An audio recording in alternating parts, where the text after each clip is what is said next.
ఆర్ఆర్బీఏఎల్పీ కోసం Sridhar's CCE November 30 free talent test. Qualify అయ్యి 1000 మందికి free coaching. Welcome to Saturday gold Suman టీవీలోకి. ఎందుకంటే వీకెండ్ అనాలిసిస్ నేను ఏదైతే చేస్తున్నానో ఇది మీకు ఫ్రీగా కూర్చొని, ఎందుకంటే మండే టు ఫ్రైడే మీరు ఎలాగో మార్కెట్లో టెన్షన్లో ఉంటారు, పొజిషన్లో ఉంటారు, వేరే పనులలో బిజీగా ఉంటారు.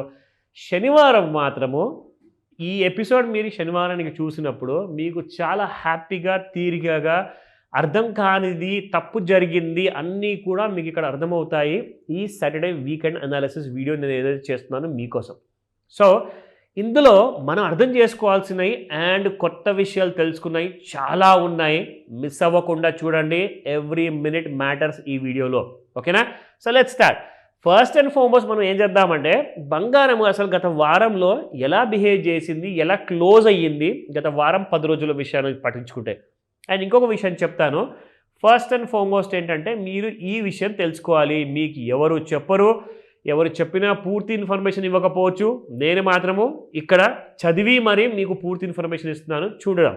సో గోల్డ్ ప్రెడిక్షన్ ఏంటంటే రాబోయే సంవత్సరంలో ఇక్కడ ఎక్స్పర్ట్స్ అందరూ ఏమంటున్నారు, 2026 సంవత్సరం, నూతన సంవత్సరంలో బంగారం ఎలా ఉండబోతుంది అంటే bullion prices cross the 1.5 mark.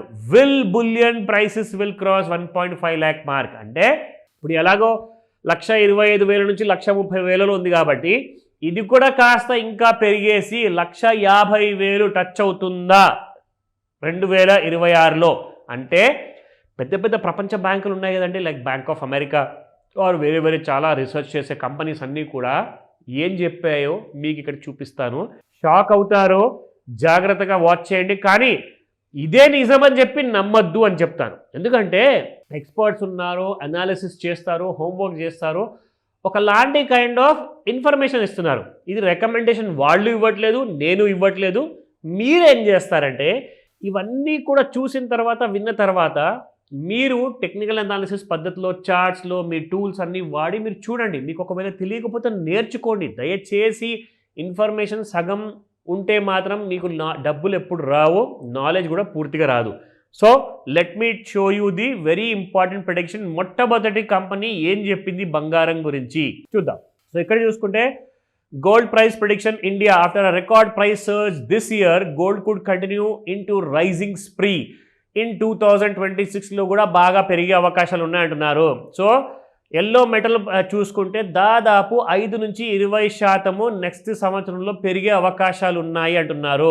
Gold prices are currently at $4,187 per ounceలో ఉంది.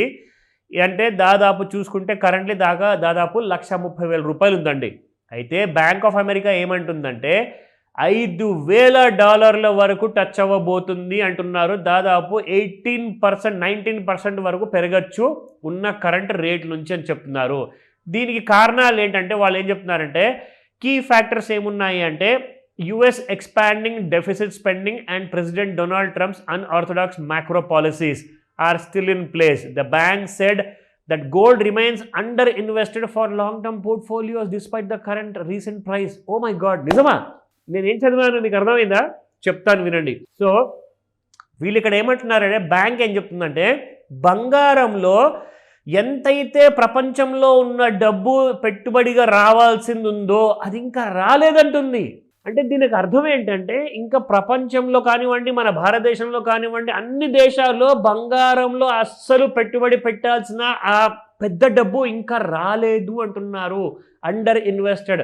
ఓవర్ ఇన్వెస్టెడ్ అంటే అందరూ పెట్టుబడి పెట్టేశారు, ప్రపంచంలో ఉన్న అందరి డబ్బులు బంగారంలోకి ఉన్నట్టు. కానీ ఓవర్ ఇన్వెస్టెడ్ కాదట, అండర్ ఇన్వెస్ట్మెంట్ అని చెప్తున్నారు. సో మరి వెయిట్ చేసి చూడాల్సిందే. సో డ్యూష్ బ్యాంక్ ఇది జర్మనీలో చాలా పెద్ద బ్యాంక్ అండి. దాదాపు వీళ్ళు $4,950 అని చెప్తున్నారు ఇక్కడ నుంచి. అండ్ అమెరికాలో ఉన్న ఒక రీసెర్చ్ కంపెనీ గోల్డ్మన్ సాక్స్ గురించి అందరూ వినే ఉంటారు, $4,900 అంటున్నారు. HSBC Hong Kong Shanghai banking corporation వాళ్ళు కూడా దాదాపు $4,400 అని చెప్తున్నారు. సో చాలా బంగారం పెరిగే అవకాశాలు ఉన్నాయని చెప్పేసి మాత్రం వీళ్ళందరూ చెప్తున్నారు. సో మనం ఏం చేద్దామంటే ఇవన్నీ న్యూస్ వినాలి, కానీ మన హోంవర్క్ చేసిన తర్వాతనే దాని మీద అమలు చేయాలా లేదా అన్నది మీరు డిసైడ్ చేయాలి. ఓకేనా? మీకు ఇన్ఫర్మేషన్ ఇవ్వడం వరకు నా డ్యూటీ, డెసిషన్ తీసుకోవాల్సింది మీరు. సో ఇప్పుడు చూద్దాము గత వారం 10 రోజులలో బంగారం అసలు ఏం జరిగింది, నెక్స్ట్ వీక్ ఏం చేయబోతుంది దీని ప్రకారంగా. ఓకేనా? సో చూసుకుంటే 19th నవంబర్ నుంచి 28th నవంబర్ వరకు అన్ని చూసుకుంటే ఒక రోజున 19th నవంబర్న పాజిటివ్ క్లోజ్ ఇచ్చింది, number 1. Number 2 positive close, number 3 positive close, and దీని తర్వాత మళ్ళీ నెంబర్ 4 పాజిటివ్ క్లోజ్, నెంబర్ 5. అంటే 10 రోజుల్లో 5 రోజులు పాజిటివ్గా క్లోజ్ అయింది. మరి నెగిటివ్ క్లోజింగ్ ఎన్ని రోజులు ఇచ్చింది? 1, 2, 3, 4. సో 4 రోజులే ఇచ్చిందంటే దానికి అర్థం ఏంటి? గోల్డ్ బాగా స్ట్రాంగ్గా అని కనిపిస్తుంది. ఎందుకంటే 4 రోజులే పడిపోయి క్లోజ్ అయింది, 5 రోజులు మాత్రం పెరిగిపోయి క్లోజ్ అయింది, 1 రోజు మాత్రం మీకు ఎటు వెళ్లకుండా జీరోలో క్లోజ్ అయిందనమాట. సో ఇది అండి గోల్డ్ కరెంట్ పరిస్థితి చూసుకుంటే. సో ఇంకొక విషయం ఏంటంటే ఈ వీకెండ్ అనాలిసిస్ నేను ఏ రోజు చేస్తున్నాను అంటే మీకు నెల ఆఖరి రోజు అనమాట. అది అలాగే మీకు ఫ్రెష్ మంత్ స్టార్ట్ కాబోతుంది. డిసెంబర్ మంత్ 1st రోజు నుంచి మీకు మార్కెట్స్ ఎలా ఉండబోతుంది అన్న ఐడియా మీకు వస్తుంది. సో దీన్ని చూస్తే అర్థమయ్యింది ఏంటంటే వీక్నెస్ అనేది గోల్డ్లో ప్రస్తుతానికి కనిపించడం లేదు. గోల్డ్ ఇంకా పెరిగే అవకాశాలు ఉన్నాయని చెప్పేసి ఎక్స్పర్ట్ చెప్తున్నారు. ఇక్కడ చూసుకుంటే 10 రోజుల లెక్క కూడా మనకు చెప్తుంది. కానీ కొన్న తర్వాత మళ్ళీ పడిపోయింది అనుకోండి, అదేంట్రా బాబు పెరిగిపోతుంది అన్నారో మళ్ళీ పడిపోయింది అని చెప్పేసి. ఎప్పుడైనా గుర్తుపెట్టుకోండి, మార్కెట్ అన్నాక ఒక డైనమిజం ఆఫ్ ప్రైసెస్లో ఉంటుందన్నమాట. అంటే పెరిగిపోవడము పడిపోవడం అంటూ రెండు యథాతథంగా జరుగుతూనే ఉంటాయి.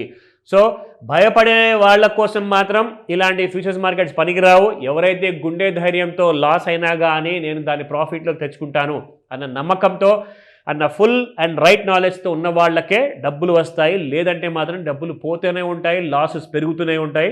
గుర్తుంచుకోండి, జాగ్రత్త.